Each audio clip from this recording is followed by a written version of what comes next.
Our first speaker, Per-Henrik Nielsen, is the global head of vertical industry and society at Ericsson. During the past years, Per-Henrik has held various management positions at Ericsson, ranging from Argentina to Bangladesh and Copenhagen. His specialities range from change agent to business management and product management and marketing to a pioneer. Today, his talk is titled Industry Transformation in the Network Society, Internet of Everything. So please give a warm welcome to Per-Henrik Nielsen. Thank you. Yes, good morning, everyone. Unfortunately, I didn't really catch the first quarter in here of the Icelandic language, but I am going to speak in English or Danish, so I stick to English.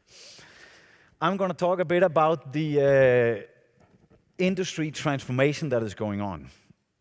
But I'm going to use a different word here, a new golden age is starting. I really hope I can convince you about that during the next 20-25 minutes.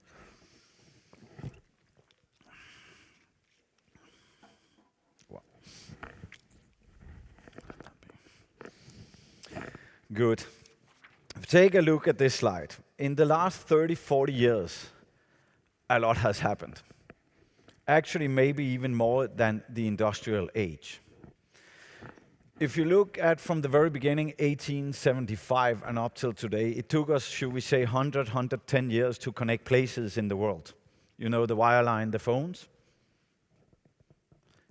Then we got the mobile age. The mobile age where it only took us, 15-20 years to connect people. And if you then go to the far right and look at what is going on there, that's where we are going to connect things. And it's going to go much faster. Early January, I was at the Consumer Electronics Show in Las Vegas. 200,000 people.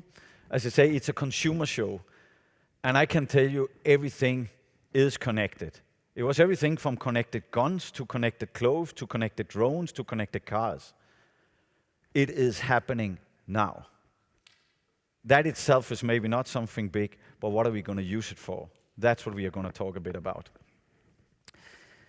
So I really hope I can give a glimpse into the future, but I also want to stress one important thing.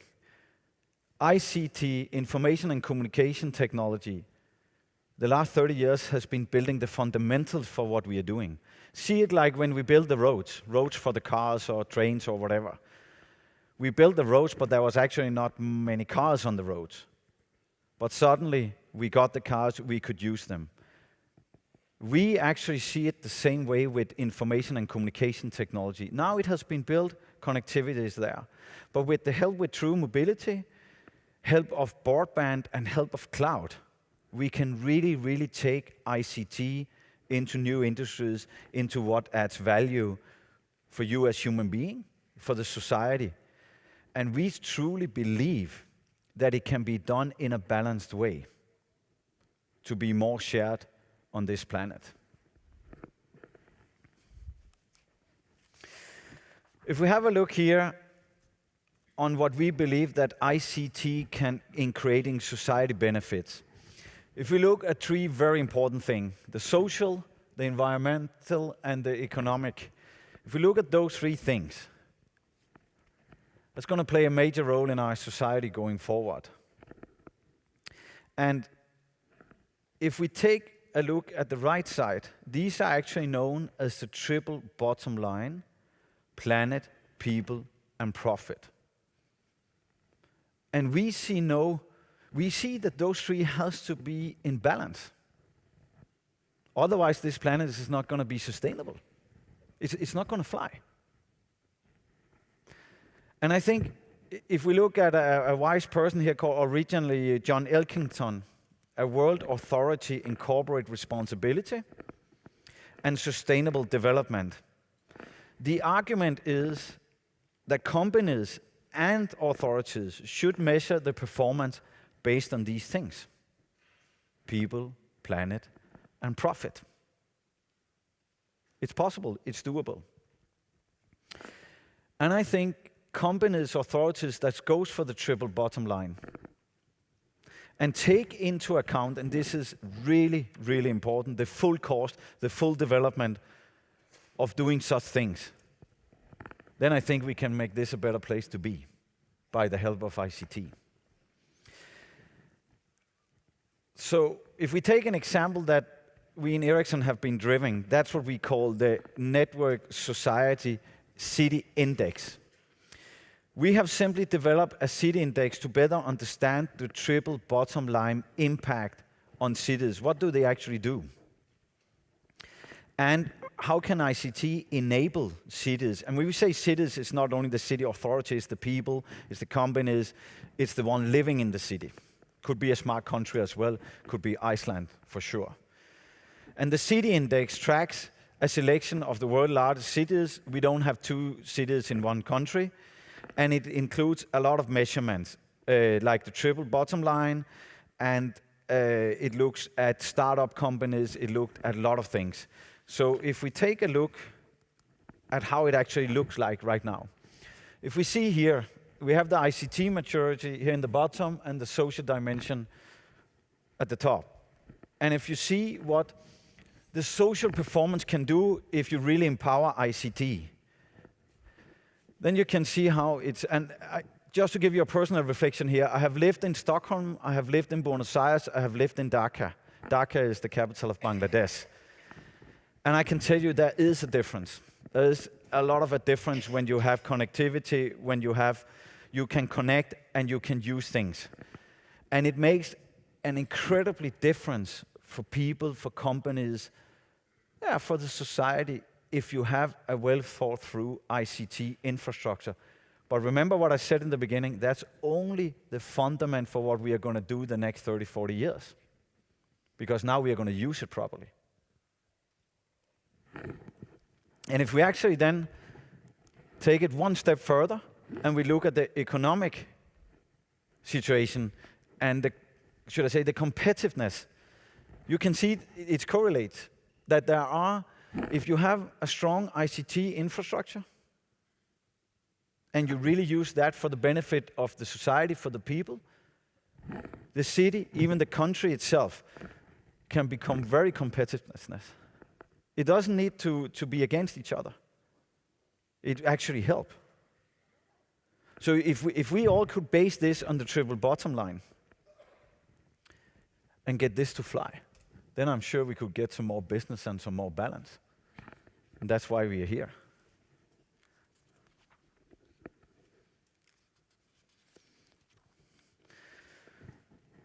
So, going a bit back to what I started with, I think we have spent a lot of time on why.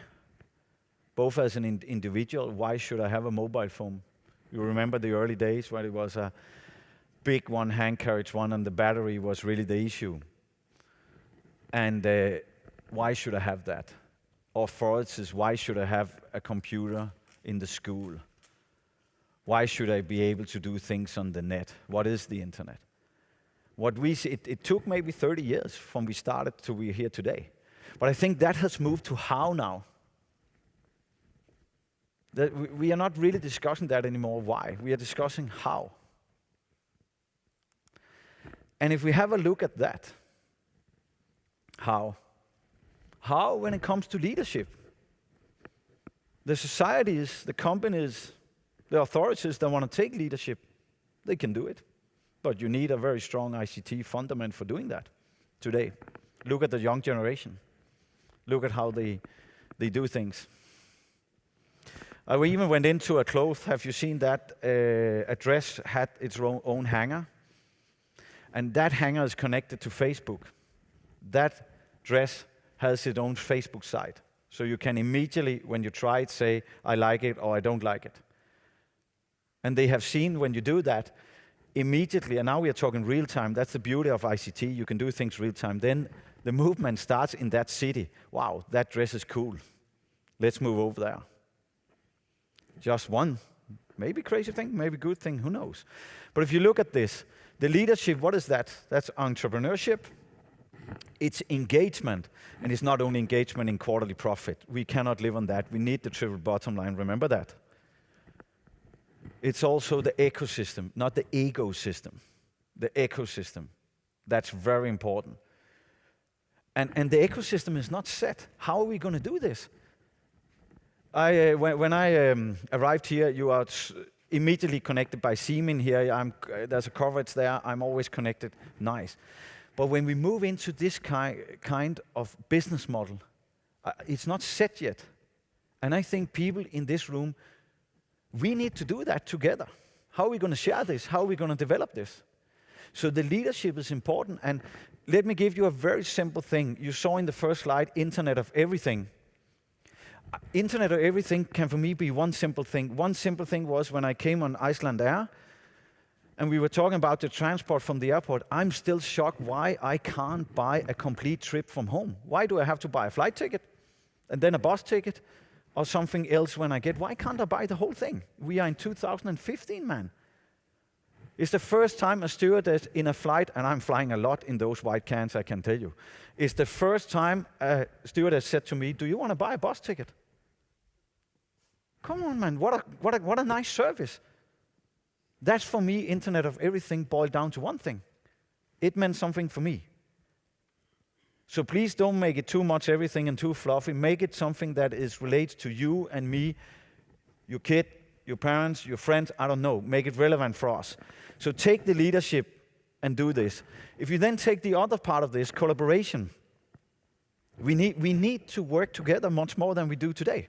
No one company can do this. No one authority can do this. Together we can do it. That's the beauty, but it's also tough, isn't it? It's tough to work together.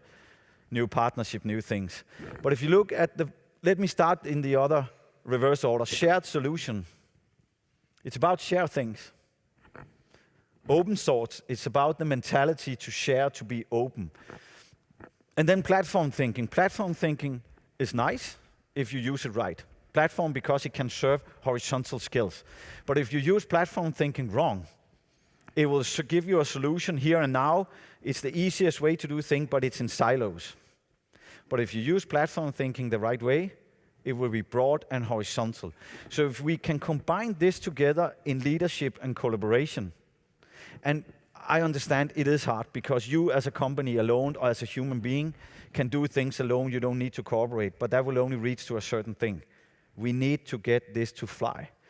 And especially in Iceland with the culture of innovation you have, there's no reasons why you shouldn't be able to take the lead here. New apps, new things, new thinking. It doesn't matter whether it's Mumbai, it's Reykjavik, or whoever it is, it's for free.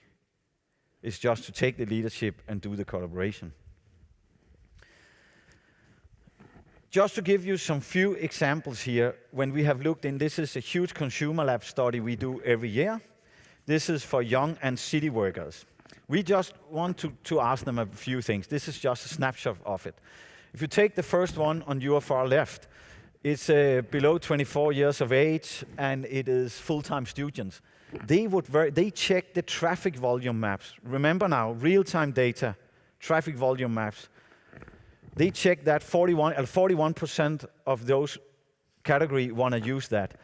Just to give you a flavor of what is tied up in traffic jam, in the European Union, 1% of our GDP is tied up in traffic jam. 1% doesn't sound a lot. I can tell you there's a lot of zeros behind that one. That's where you and me sit in cars, in buses, in trains every day, not using the time wisely. What if we could get real-time information to do that? Then use the daily energy usage comparison. People want to check that. Let me give you a painful story from my own. I went back to Denmark 2 years ago, bought a horse farm. Yes, I have Icelandic horses, and I was actually riding yesterday morning, and I can feel that still. But very beautiful horses. I have a dwell, drilling for water, 30 meters down in my farm in Denmark. Not as hot as you have up here, but it's actually very cold. And I used a lot of energy on the farm, and I couldn't figure out why, until a guy made a check on the pump. I paid $2,500 American in 1 year for that energy on that pump. Changed it out, placed a new one with a wire up connected to Wi-Fi, so now I can tell you I have an app checking my pump. I reduced the consumption with 75%. This is for me Internet of Everything. That helps me. I can monitor that. Simple service like that. Think about what you can do here. I think you can do magic. If you look at the other things, it's about finding these things that makes relevance. It's about sharing. It's about platforms. It's about leadership. So who is actually going to do this? Who is expected to be the main service provider? You can see here just an example. 48% of the water quality checker thinks it's going to be the city authorities. Should it be the operators? Should it be the authorities? Should it be the construction companies? Who should do all this? There is another approach. That is to share open source and what is called get out of the way. Because the young and new generation and the one who has pioneer spirit, if we make these data available, I can tell you there's so much creativity, so it will be developed and used right. And I don't think there's one model that fits everything here. I think it will be a combination of open, shared platform. People will use the data available, provided in real time, and some will take a steering part of that as well. This is not set, of course. Some countries will do something, other cities will do other things, companies things. But I think it's worth to have that discussion. Which approach should we take? Open source, feel free, use the data. Can that be how the cars are driving around? Can that be how people are moving around? We have seen that. How can we use that to help ourselves? Sensors that measure everything. But we need to take a stand on it, how we are going to approach this, otherwise it's not going to fly. So, let me come back to the headline of the first slide, transforming industries. This is the future of Reykjavik. This is 10 years far out. This is the new city. The authorities are thinking, should we build a tunnel because the traffic is intense? The fact is they will not. Because if we have autonomous cars or driverless cars, there can be 4 times more cars on the same roads than we have today. You know why? Because 86% of the car accidents are caused by human beings. Human beings need not to apply. That's a scary thing. But the fact is, in a smart city like this, you have to reuse the assets we have much better than we do today. But that does not necessarily mean bad. It means a lot of business if we do this right. And the fire departments, I can tell you, instead of putting out fires, they prevent fires. They have sensors out there that can feel when it starts heating up in buildings and places, and instead of waiting, they will go out there before and find out what it is. Transport will dynamically route you. You start up in the morning, you go by car, go to the train is not going, then there's a bike for you, or there's a car as a service. These things are coming as we speak. I don't know if you saw, but Mercedes-Benz is allowed now to try down in the Bayern district to have, I think it's 10 cars driving. There has to be a police car in front, but the cars are driving now without any driver. It is happening today. It's actually more a legal issue. You know, if such a car hits anybody, who is responsible? Is it the software producer? Is it the hardware producer? Is it the persons in the car, but I was not driving? There is a legal aspect in all what we do here we have to be careful about. But that it's going to happen, for sure. The big truck companies have one truck that drives the 4 other ones behind them, so you don't need that many human beings there. But that's why we have to transform. This is the smart city that eventually, or smart country, will happen. And this is based on the top of a proactive movement on the ICT and how you use it.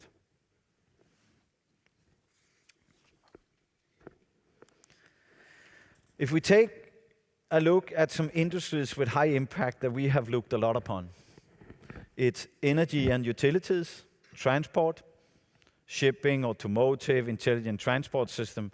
Actually, like I said, the one with Iceland Air, where you suddenly can buy the bus tickets in the flight. Why not? I should have been able to buy everything at home instead of waiting. And then it's safety. And I think in some extent, all of us can relate to that. We use energy, UK. We do transport, you are here. And something about safety. Unfortunately, this world is not the way it should be always. And you have seen that in the news lately also. And we have seen that ICT, based on cloud mobility, broadband, etc., is moving into these industries with high impact. Can be solar energy, can be that you produce energy at home back to the grid, things like that, can be electrical cars. Just so we also are very aware of, if all of us, I shouldn't say that, if only 3-4% of us bought electrical cars and we plugged it into the grid today at the same time, we will bring down the grid in Europe. The system is not created for that. That's why you need ICT, demand response. Mr. and Mrs., would you be so kind to wait 3 hours to charge your car because then we give you a 50% discount? That's the kind of demand response we need in an ICT. You need it on your app on the phone. When you come to your friend's house with your car, you plug it in. You should be able with that plug in and say, could you please charge that to my bill, unless you have a very good friend who want to charge your car for free, of course. Then you shouldn't do it. But these are the kind of small things that we in this room have to take the responsibility to develop. Why? Because it adds value. It helps this planet, it helps the society, it helps the profit. Remember the triple bottom line, and it's sustainable because there's no conflict. We can do this in an environmental friendly way. If we look at some of the drivers, if we look at the energy side, there's a lot of regulatory environments, smart metering has to come out. We have to reduce this. I can tell you about a true story. We have a good customer in Italy who literally is powering up an entire power plant 2 hours per day. Just 2 hours to handle the peak. When people come home, switch on the air conditioner or whatever it is. And he just said, could you imagine I could communicate with my customers, telling them, please don't do that all at the same time, so I don't have to power up an enormous power plant 2 hours per day and shut it down. He could save so much money. That you can do with simple demand response, sensors, find out. Don't start the wash machine, don't start this. Things like that. Then there's, of course, also that some of these energy companies actually want to have a better relation to the end users, you and me, the companies. And I think that's an important thing. If we look at the transport, I think in European Union alone, the third death caused is traffic by young men, up between 18 to 24. So security on roads causes a lot of problems, a lot of sadness, cost a lot of money. If we could avoid that with car-to-car communication, car-to-infrastructure communication, which is being tested now, that's going to be a fantastic area. And can you imagine that? You pull the car in, and I've actually tried it in one car, it's very, very strange. It counts down from 10, and then you remove the hands and the feet, and then the car drives. It's a bit scary, I can tell you, but it works. That's some of the things. Then there is the environmental impact on the public safety. Look at these. There are a lot of drivers for creating new business here. And it's already happening. Today we have connected containers. Maersk is one of them. If you're out sailing, I assume some of you are, and you really need coverage, you should know on the 400 vessels of Maersk there is GSM antennas. So if you really need coverage, you're out there, you can go close to them. But like one said, don't go too close. They are 400 meters long. They carry 18,000 20 feet equivalent containers, which are connected. There are sitting antennas up there that reach the containers constantly. Why? Why should they do that? Because of the cooling, reefer containers. Are they keeping the temperature? Are they doing that for tracking? When I moved from Argentina to Bangladesh, my container was lost for 4 months. I would have loved being able to track it, where it was. We have ideas now that companies want to use the cargo time as production time. Car companies wants to be able to download the software-specific version of that car on the vessel.